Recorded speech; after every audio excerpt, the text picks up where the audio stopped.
Malgré le ciel bleu et le soleil, les traces de la tempête sont encore visibles. Au milieu de la nuit, les campeurs ont eu droit à une véritable scène d'apocalypse. La tente s'est mise à trembler et le vent a emporté la tente. Parce que vous voyez, ça n'est pas une tente très adaptée. Elle s'est enroulée autour de moi et j'ai été projeté jusqu'à l'autre bout du camp. Et puis la pluie a commencé à tomber et là, j'étais coincé. Je dormais et puis après j'ai senti de l'eau qui coulait de la fenêtre. Et d'un seul coup, il y a eu la tente qui s'est repliée vers moi.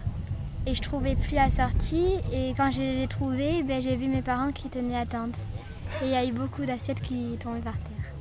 Heureusement, aucun blessé sérieux n'est à déplorer. Les sauveteurs sont seulement intervenus pour quelques crises d'angoisse. Il faut dire que la mairie avait prévu et les campeurs les plus exposés ont pu se mettre à l'abri. Au total, 500 personnes sont venues se réfugier dans ce local.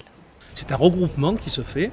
Nous avons acheté à côté de l'accueil, que vous voyez, une ancienne supérette qui a une capacité de réception assez importante. Au fil du temps, les gens qui n'avaient plus de toile de tente se sont regroupés et sont venus dans cette salle adaptée. Pour autant, pas de quoi décourager les touristes. Il suffit de quelques petits aménagements pour que l'humeur reste, elle, au beau fixe.